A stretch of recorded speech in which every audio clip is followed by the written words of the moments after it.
നോക്കാൻ പോകുന്നത് നമ്മുടെ ഫസ്റ്റ് ക്വസ്റ്റ്യൻ ആണ്. നമ്മുടെ ഫസ്റ്റ് ക്വസ്റ്റ്യൻ നോക്കിയാലോ. ഏതാണ് നമ്മുടെ ഫസ്റ്റ് ക്വസ്റ്റ്യൻ? ഇതാണ് നമ്മുടെ ഫസ്റ്റ് ക്വസ്റ്റ്യൻ എന്ന് പറയുന്നത്.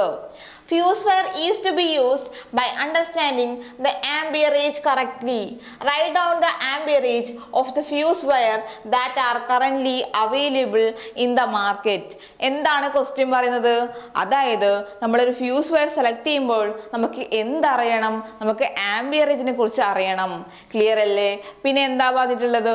നമ്മൾ ഒരു കറണ്ട് മാർക്കറ്റിൽ നമ്മൾ ഒരു ഫ്യൂസ് വയർ സെലക്ട് ചെയ്യുകയാണെങ്കിൽ ഏതൊക്കെ ആംബിയറേജ് ആണ് ഉള്ളത് അതും കൂടി നമ്മളോടൊന്ന് എഴുതി വെക്കാൻ പറഞ്ഞിട്ടുണ്ട്. അപ്പോൾ ഇതിന്റെ ആൻസർ നോക്കിയാലോ. ശരിക്കും നമ്മൾ എന്തിനാണ് ഫ്യൂസ് വയർ യൂസ് ചെയ്യുന്നത്?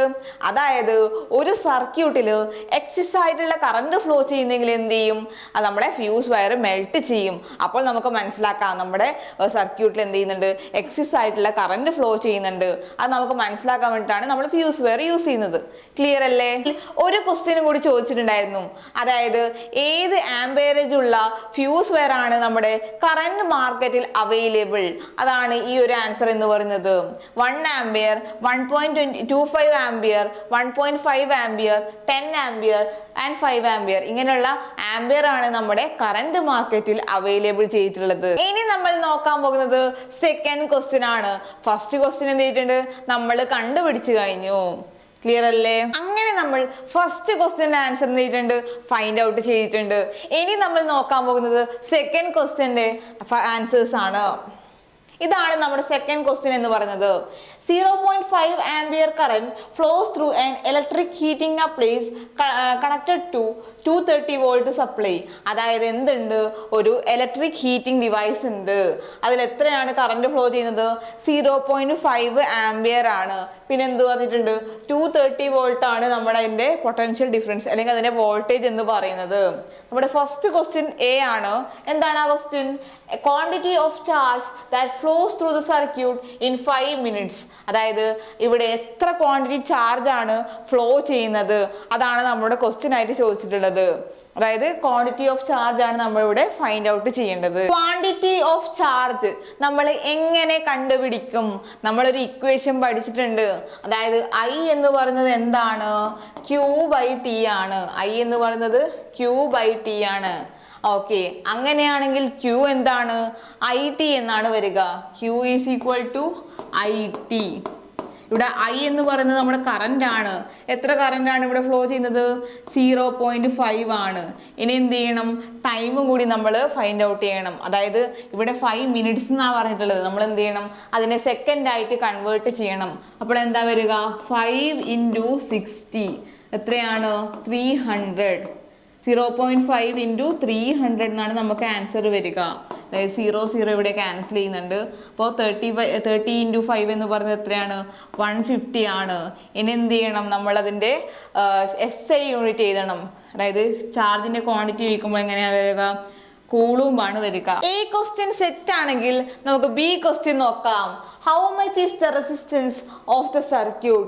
അതായത് ഈ ഒരു സർക്യൂട്ടിന്റെ റെസിസ്റ്റൻസ് ആണ് നമുക്ക് കണ്ടുപിടിക്കേണ്ടത്. എങ്ങനെ കണ്ടുപിടിക്കും? ആർ എന്ന് പറയുന്നതാണ് നമുക്ക് ഫൈൻഡ് ഔട്ട് ചെയ്യേണ്ടത്. നമുക്കൊരു ഇക്വേഷൻ ഉണ്ടല്ലോ, ഓംസ് ലോ.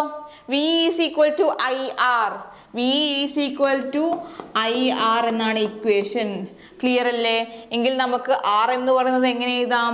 V/I എന്ന് എഴുതാം. V/I ആണ് നമ്മുടെ R എന്ന് എഴുതാം. ക്ലിയർ അല്ലേ? നമുക്ക് ഇവിടെ V തന്നിട്ടുണ്ട്, അതുപോലെ ഐയും നമുക്ക് തന്നിട്ടുണ്ട്. അങ്ങനെ ആകുമ്പോൾ നമുക്ക് എത്രയാ വരിക? R is equal to V എന്ന് പറയുന്നത് 230 വോൾട്ട് ആണ്. I എന്ന് പറയുന്നത് 0.5 ആണ്. 0.5 ആണ്. എങ്കിൽ നമുക്ക് എത്രയാ വരിക? 230 / 0.5 എന്ന് പറയുന്നത് 460 ആണ് വരിക ആൻസർ. എന്തെഴുതണം? യൂണിറ്റും കൂടി എഴുതണം. അങ്ങനെ നമുക്ക് 460 ഓം ആണ് നമുക്ക് ആൻസർ ആയിട്ട് വരുന്നത്. 460 ഓം ആണ് നമ്മുടെ ആൻസർ എന്ന് പറയുന്നത്. നെക്സ്റ്റ് നമ്മൾ നോക്കാൻ പോകുന്നത് സി ക്വസ്റ്റ്യൻ ആണ്. Calculate the quantity of heat generated when current flows in the circuit for 5 minutes. അതായത് നമ്മൾ എന്താണ് ഫൈൻഡ് ഔട്ട് ചെയ്യേണ്ടത്? ഹീറ്റ് ജനറേറ്റഡ് ആണ് നമ്മൾ ഫൈൻഡ് ഔട്ട് ചെയ്യേണ്ടത്. അതായത് H ആണ് നമ്മൾ ഫൈൻഡ് ഔട്ട് ചെയ്യേണ്ടത്. നമുക്ക് ഇക്വേഷൻ അറിയാം. ജൂൾസ് ലോ പ്രകാരം എങ്ങനെയാണ് വരിക? H is equal to I square RT എന്നാണ് നമുക്ക് ഇക്വേഷൻ വരിക. I നമുക്ക് തന്നിട്ടുണ്ട് 0.5. നെക്സ്റ്റ് R എന്താണ് തന്നിട്ടുള്ളത്? R എന്ന് പറയുന്നത് 460 ആണ്, നമ്മൾ ഫൈൻഡ് ഔട്ട് ചെയ്തിട്ടുണ്ട്. നെക്സ്റ്റ് T എന്ന് പറയുന്നത് എത്രയാ വരിക? 5 into 60. നമ്മൾ എന്ത് ചെയ്യണം? കൺവേർട്ട് ചെയ്യണം, സെക്കൻഡ് ആയിട്ട് കൺവേർട്ട് ചെയ്യണം. അപ്പോൾ എങ്ങനെ വരിക? 0.5 സ്ക്വയർ ഇൻറ്റു 460 ഇൻറ്റു 300. അപ്പോൾ എന്താണ് നമുക്ക് ആൻസർ വരുന്നത്? 34500 എന്നാണ് നമുക്ക് ആൻസർ വരിക. കംപ്ലീറ്റ് ആയോ? ഇല്ലല്ലോ. നമ്മൾ എന്ത് ചെയ്യണം? യൂണിറ്റും കൂടി എഴുതണം. അതായത് ജൂളാണ് നമ്മുടെ യൂണിറ്റ് ആയിട്ട് വരിക. ഇത്രയ്ക്കും ഈസിയാണ് ഈ ഒരു ക്വസ്റ്റ്യൻ്റെ ആൻസർ എന്ന് പറയുന്നത്. നെക്സ്റ്റ് നമ്മൾ നോക്കാൻ പോകുന്നത് ഡി ക്വസ്റ്റ്യൻ ആണ്. How much is the power of heating device connected to circuit if we ignore the resistance of circuit wire? അതായത് നമ്മൾ എന്ത് ചെയ്യുന്നുണ്ട്? നമ്മൾ നമ്മുടെ റെസിസ്റ്റൻസ് എന്ത് ചെയ്യുന്നുണ്ട്? ഇഗ്നോർ ചെയ്യുകയാണ്. അതായത് നമ്മുടെ സർക്യൂട്ട് വയറിന്റെ റെസിസ്റ്റൻസ് നമ്മൾ ഇഗ്നോർ ചെയ്യുകയാണ്. എന്താണ് ഫൈൻഡ് ഔട്ട് ചെയ്യാൻ പറഞ്ഞിട്ടുള്ളത്? പി ആണ് നമ്മളോട് ഫൈൻഡ് ഔട്ട് ചെയ്യാൻ പറഞ്ഞിട്ടുള്ളത്. നമുക്ക് ഇക്വേഷൻ അറിയാം. P is equal to VI. അതായത് V എന്താണ് ഇവിടെ? 230 ആണ് അല്ലെ? 230 വാട്ട് എന്നാണ് നമ്മളെ V എന്ന് പറയുന്നത്. I എന്ന് പറയുന്നത് 0.5 ആണ്. എന്ത് ചെയ്യും? ആൻസർ ഫൈൻഡ് ഔട്ട് ചെയ്യുള്ളൂ. 23 into 5 എന്ന് പറയുന്നത് 15, 5, 6, 75 വാട്ടാണ് നമ്മുടെ ആൻസർ ആയിട്ട് വരിക. ക്ലിയർ അല്ലേ? 75 വാട്ടാണ് നമ്മുടെ പവർ എന്ന് പറയുന്നത്. നെക്സ്റ്റ് നമ്മൾ നോക്കാൻ പോകുന്നത് ഡി ക്വസ്റ്റ്യൻ ആണ്. How much is the power of heating device connected to the circuit if we ignore the resistance of the circuit wire? അതായത് നമ്മുടെ സർക്യൂട്ട് വയറിന്റെ റെസിസ്റ്റൻസ് എന്ത് ചെയ്യുന്നുണ്ട്? നമ്മൾ ഇഗ്നോർ ചെയ്യുകയാണ്. അങ്ങനെയാണെങ്കിൽ പവർ എത്രയാണ് എന്നാണ് നമ്മുടെ ക്വസ്റ്റ്യൻ എന്ന് പറയുന്നത്. പവർ ആണ് നമ്മൾ ഫൈൻഡ് ഔട്ട് ചെയ്യേണ്ടത്. എങ്ങനെ ഫൈൻഡ് ഔട്ട് ചെയ്യും പവർ? പവറിന്റെ ഇക്വേഷൻ ഉണ്ടല്ലോ. P is equal to VI. V എന്ന് പറയുന്നത് 230 ആണ്. I എന്ന് പറയുന്നത് 0.5 ആണ്.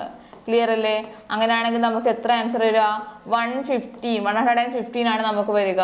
എന്ത് ചെയ്യണം? നമ്മൾ യൂണിറ്റും കൂടി എഴുതണം. വാട്ടാണ് നമ്മുടെ പവറിന്റെ യൂണിറ്റ് എന്ന് പറയുന്നത്. അപ്പോൾ എന്ത് ചെയ്തിട്ടുണ്ട്? നമ്മൾ ആൻസർ ഫൈൻഡ് ഔട്ട് ചെയ്തിട്ടുണ്ട്. അതായത് നമ്മൾ എന്ത് ചെയ്യുന്നു? ഇക്വേഷനിൽ ഡയറക്റ്റ് സബ്സ്റ്റിറ്റ്യൂഷൻ ആണ് ചെയ്യുക. എന്നിട്ട് എന്ത് ചെയ്യണം? നമ്മൾ അതിന്റെ യൂണിറ്റും കൂടി എഴുതുകയാണ്. ഇനി നമ്മൾ നോക്കാൻ പോകുന്നത് തേർഡ് ക്വസ്റ്റ്യൻ ആണ്. ഒന്ന് നോക്കിക്കോളൂ. According to Joule's law the heat generated due to the flow of current is H is equal to I square RT. Next, will the heat develop increase on increasing the resistance without changing the voltage? Explain. അതായത് നമ്മൾക്ക് അറിയുന്ന ഒരു കാര്യമാണ്, Joule's law പ്രകാരം H എന്ന് പറയുന്നത് എന്താണ്? I square RT. പിന്നെ എന്ത് പറഞ്ഞിട്ടുണ്ട്? നമ്മളെ വോൾട്ടേജ് നമ്മൾ ചേഞ്ച് ചെയ്യുന്നില്ല, പക്ഷെ എന്ത് ചെയ്യുന്നുണ്ട്? നമ്മുടെ റെസിസ്റ്റൻസ് നമ്മൾ എന്ത് ചെയ്യുന്നുണ്ട്?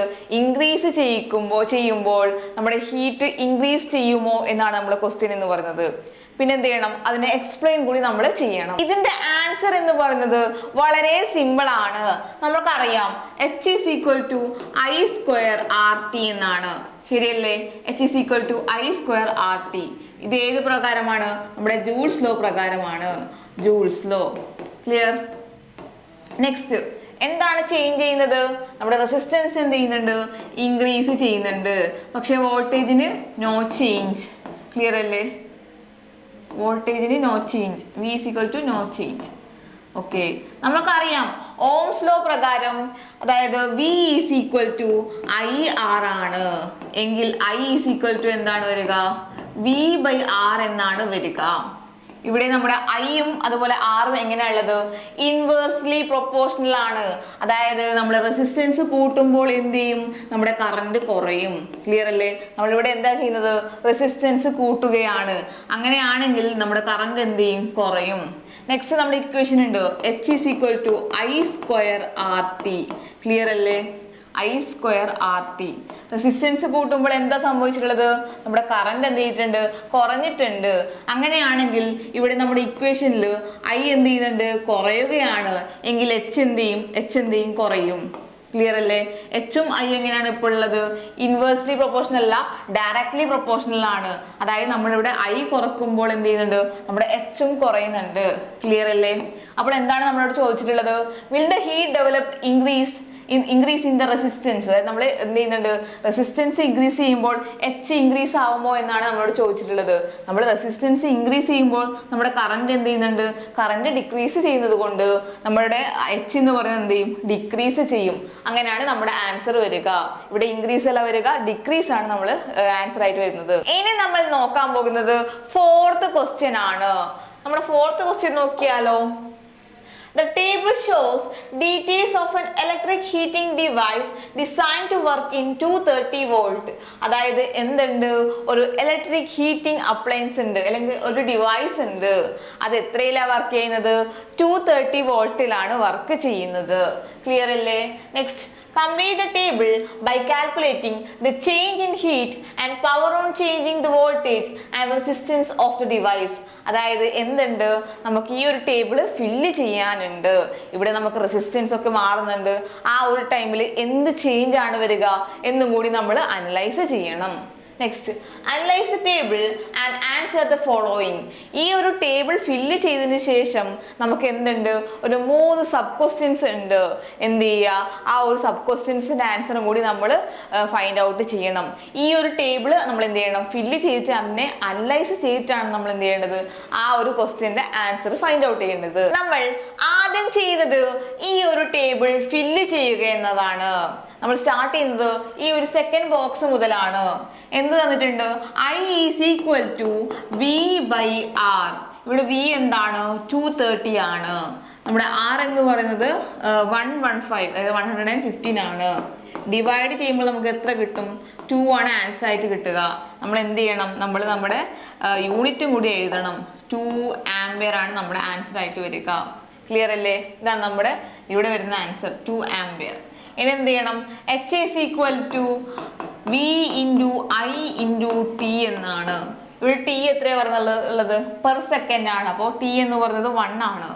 V എന്ന് പറയുന്നത് എത്രയാണ്, V എന്ന് പറയുന്നത് 230 ആണ്. 230 into I, നമ്മൾ I ഓൾറെഡി ഫൈൻഡ് ഔട്ട് ചെയ്തതാണ്, 2 ആണ്.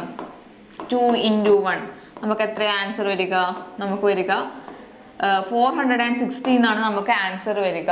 ക്ലിയർ അല്ലേ? ഇനി എന്ത് ചെയ്യണം, യൂണിറ്റും കൂടി എഴുതണം, 460 ജൂൾ. ഓക്കെ, നെക്സ്റ്റ് നമ്മുടെ പവർ ആണ് നമ്മൾ ഫൈൻഡ് ഔട്ട് ചെയ്യേണ്ടത്. P is equal to V into I, അതായത് നമ്മൾ ഓൾറെഡി ഇവിടെ T എന്താണ്, നമ്മൾ 1 ആണ്. അതുകൊണ്ട് നമുക്ക് ഈ കിട്ടിയ ആൻസർ തന്നെ ഇവിടെയും കൂടി എഴുതാം. നമ്മൾ 460 വാട്ട് തന്നെ നമ്മളാണ് എഴുതുന്നത്. ഓക്കെ, ഇവിടെ എന്ത് ചേഞ്ച് ആണ് വന്നിട്ടുള്ളത്, നമ്മുടെ പവർ എന്ത് ചെയ്തിട്ടുണ്ട്, കുറഞ്ഞിട്ടുണ്ട്. മാത്രമല്ല നമ്മൾ എന്ത് ചെയ്തിട്ടുണ്ട്, നമ്മൾ റെസിസ്റ്റൻസ് എന്ത് ചെയ്തിട്ടുണ്ട്, ഫസ്റ്റ് ഉണ്ടായ റെസിസ്റ്റൻസ് എന്ന് പറയുന്നത് 57.5 ആയിരുന്നു. ഇപ്പോഴെത്രയാണ്, 115 ഓം ആണ് നമ്മൾ വെച്ചിട്ടുള്ള റെസിസ്റ്റൻസ് എന്ന് പറയുന്നത്. അതായത് നമ്മൾ റെസിസ്റ്റൻസ് എന്ത് ചെയ്തിട്ടുണ്ട്, 2 ടൈംസ് ഇൻക്രീസ് ചെയ്തിട്ടുണ്ട്. അപ്പോൾ ഇവിടെ റീസൺ ആയിട്ട് വരിക, നമ്മുടെ റെസിസ്റ്റൻസ് എന്ത് ചെയ്തിട്ടുണ്ട്, 2 ടൈംസ് എന്ത് ചെയ്തിട്ടുണ്ട്, ഇൻക്രീസ് ചെയ്തിട്ടുണ്ട്. 2 times R increased. അതാണ് നമ്മുടെ വോൾട്ടേജ് പവർ ചേഞ്ച് ചെയ്യാനുള്ള കാരണം. നമ്മൾ റെസിസ്റ്റൻസ് എന്ത് ചെയ്തിട്ടുണ്ട്, 2 ടൈംസ് ഇൻക്രീസ് ചെയ്തിട്ടുണ്ട്. അതാണ് ആ ഒരു ബോക്സിൽ എഴുതേണ്ടത്.